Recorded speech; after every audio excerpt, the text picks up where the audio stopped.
Hello, I'm Bruce DePoy. Coming up. Something's going on with the number of repeat violent offenders. As D.C. Police Chief Kathy Lanier and her force struggle to restore order in the nation's capital, she points to the number of murder suspects who are repeat violent offenders. Are juries refusing to convict criminals? Are prosecutors dropping the ball? Are the courts not issuing strong enough sentences? We'll ask attorney Jonathan Smith, a professor at the David A. Clark School of Law at the University of the District of Columbia. Also, the Nationals get back in the win column with a romp over the Rockies. Can they get it in gear in time to overtake the first-place Mets?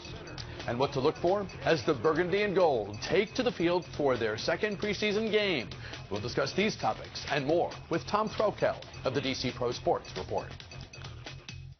From News Channel 8, this is News Talk with Bruce DePoy. So good of you to join us today. Hi, everybody. Welcome. Thanks for making us a part of your day.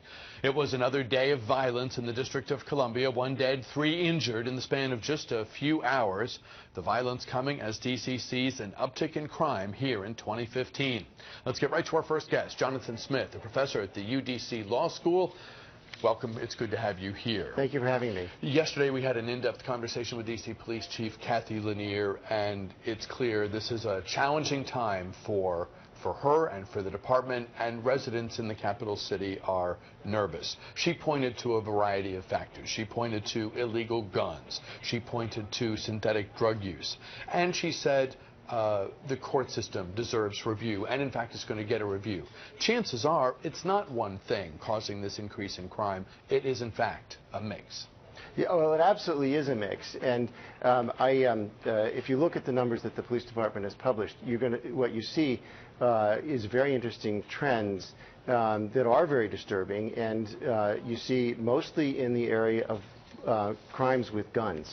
And so it's not just murders, but it's assaults. Robberies with guns are up. Robberies without guns are down.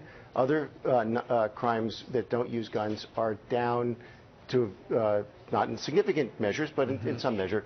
But where you see this rise is with the use of guns. And with the changes in D.C.'s gun laws, I think we can look to that as one of the causes, one of the many causes. I think also the police department publishes very good numbers that you can look at that allows you to understand what the patterns of the violence across the city are. And you can actually compare by ward and by police district, and year-to-year comparisons and what have you. And you see that this violence is not evenly distributed across the city. While there are some increases that are across the city, it's concentrated in those areas of the city where you're seeing rapid development, where you're seeing displacement of communities. You may be seeing people who are coming back from prison that are finding that their neighborhoods are no longer welcoming to them. There aren't opportunities for them to reintegrate into society. And you mentioned the numbers, and that was one of the things Chief Lanier stressed in our conversation yesterday. She said MPD, unlike a lot of other aspects of the criminal justice system, produces a lot of numbers. The data is there.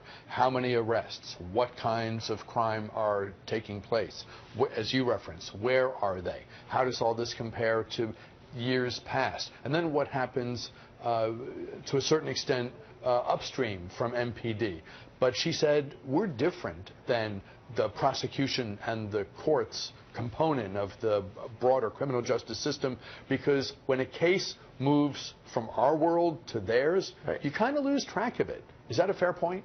Well, I think it's a fair point. I don't think it tells us much about this problem, though. It is important for us, because of the devastating effect of the way in which our criminal justice system functions unevenly on different communities. Knowing a lot about the way the court system and the prosecutors function is incredibly important. We do have a fair bit of information about conviction rates, what happens to people, sentence lengths, and what have you.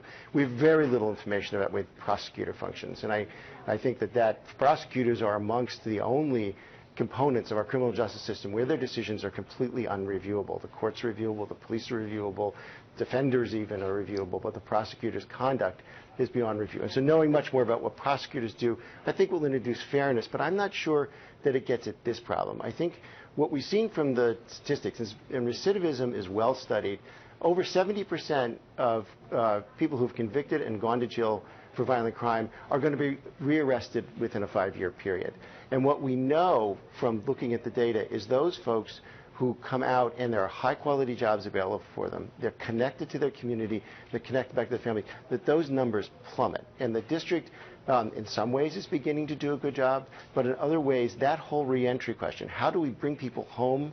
What do those homers experience when they do return, I think plays a role in what we're seeing in terms of this rise in violent crime. But does the average citizen know that people who do serious crime, that they get serious time? I mean, isn't it fair to describe the courts as, I don't want to say they're, that it's all a walled-off fortress and we know nothing, but is there not something to the chief's claim that we know a whole lot more about MPD than we know about these other we know components of the we know a justice tremendous system? amount about what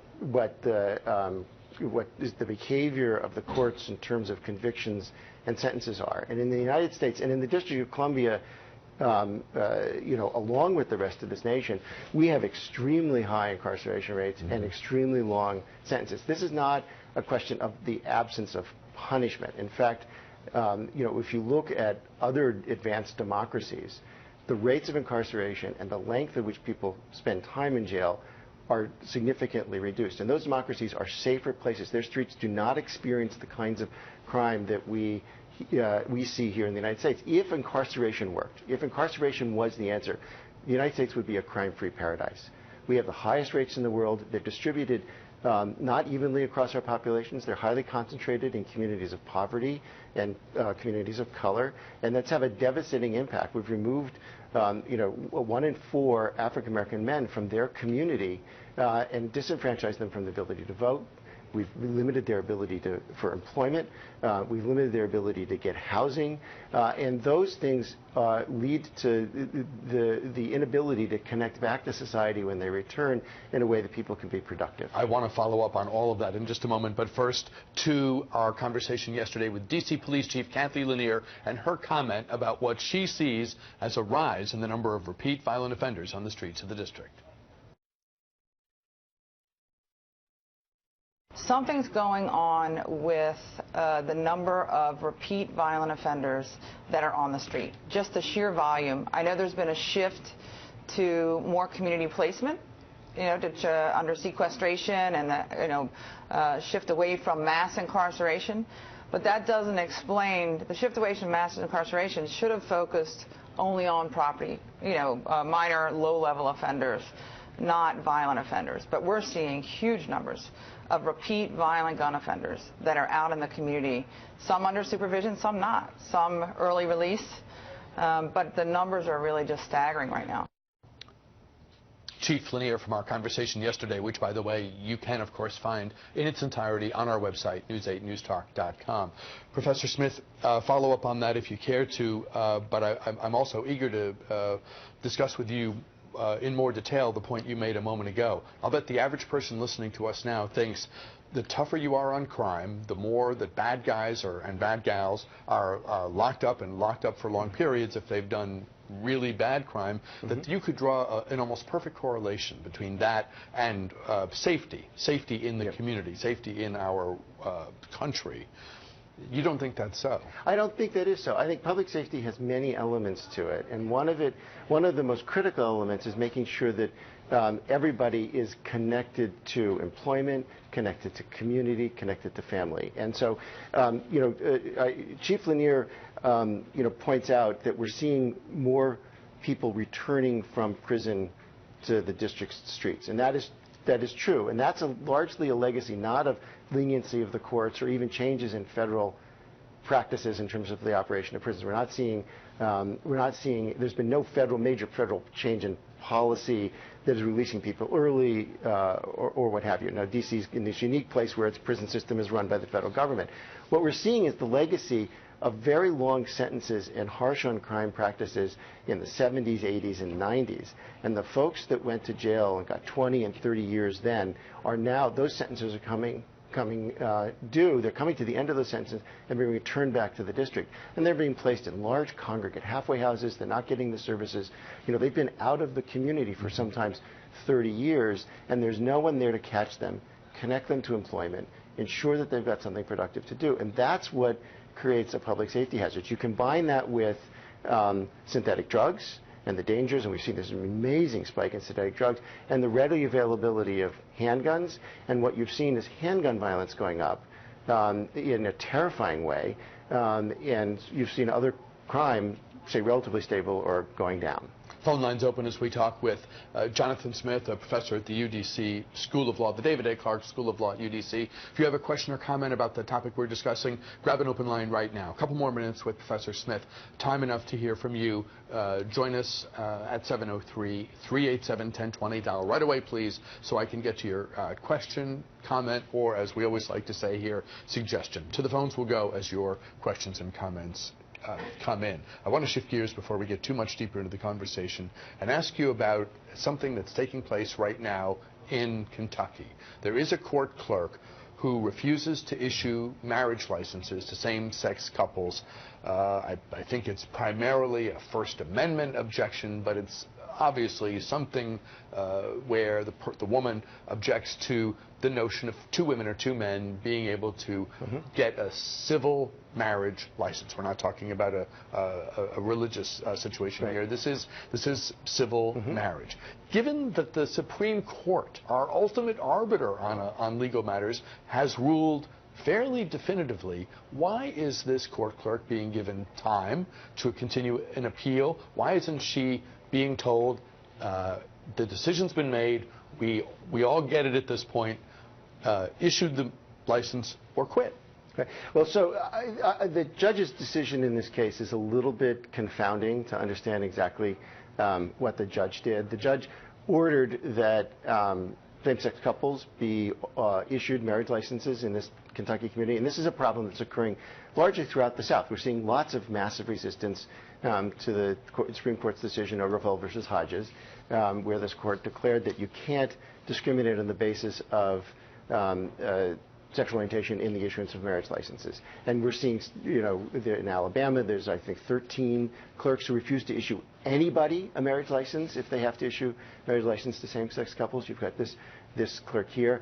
And so what the judge said was, I'm going to order, my order stays in effect that you're required to issue the license, but I'm not going to throw you in jail, and I'm not going to hold you in contempt until the Court of Appeals has a chance to review it.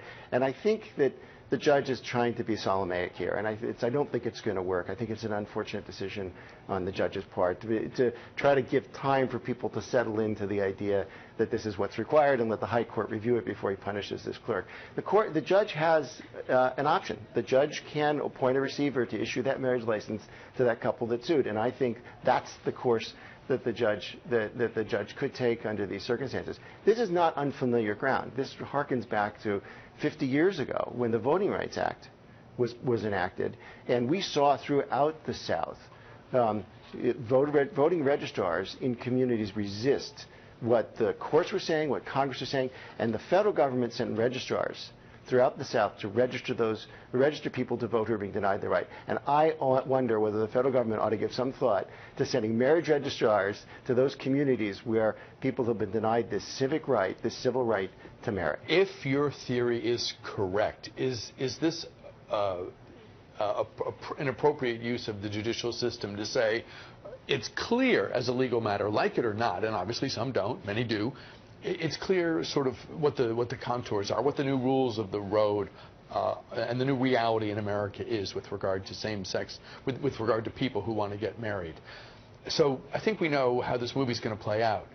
Is it okay to say, basically, if your theory is right, and I suspect it might be, for some, the feelings, it's going to be a while before the feelings catch up with where their heart is, or whatever.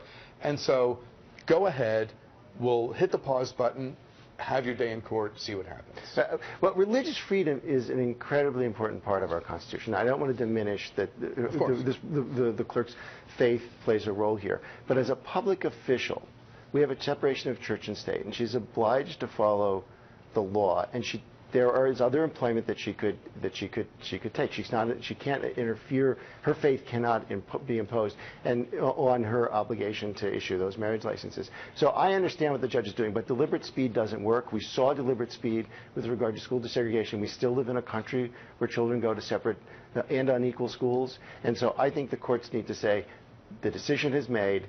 There is no choice. We need to move forward, and people's civil rights have to be protected. We're way over on time, but I want to squeeze in Tanya. Hello, Tanya, on line 1. Jump right in, but we don't have a ton of time. Welcome. Go ahead. Well, thank you very much. I must say, I used to be well, I am from the district, and I am just disheartened that the crime is rising steadily. But I must say, our judicial system is failing our folks.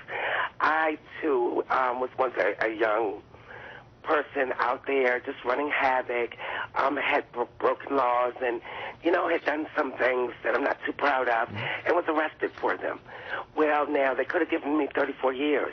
Instead, they gave me probation and connected me with a probation officer that connected me. I was on drugs. I was mandated to go to substance abuse counseling for a very long time, like long term, because this doesn't happen overnight. I didn't get this way overnight. So in essence, I went through many programs, was connected with many programs, housing, and came out the better for it, it sounds like. GED, had to get a high school diploma. I must say that I'm now a college graduate, and I am also one of the professionals that, are out here helping other substance abusers or those who suffer from mental illness. So Sonia, let me jump in. You've put. I'm delighted to be able to hear a success story like Tanya's. We're way over on time, but. To some, this will underscore the imperative for flexibility and thoughtfulness in how people are treated, that they should be treated as individuals in our system. Well, what we're seeing is, drug treatment, the drug problem in our country is a public health problem. We're asking police to be mental health workers when we have a crisis of our failed mental health system. So we're placing in the criminal justice system, we're asking police to be not only the first responders, but the responders of only resort. They're the only people who respond to people who are in crisis, to the drug problem, and what have you. Those are public health problems. Those are social problems that can and should be solved. We need to treat people like human beings. We need to take a look at the issues that they're confronting them. And when people are given opportunity, they take advantage of it, and they contribute back to society. Tanya, congratulations to you, and thank you for calling in and sharing your story. Thank you for being patient and being on hold. Jonathan Smith, Professor of Law at the David A. Clark School of Law at the University of the District of Columbia. Thank you for your time. We'll have you back. Great. Thank you very much. We look forward to it. We're back with more right after this.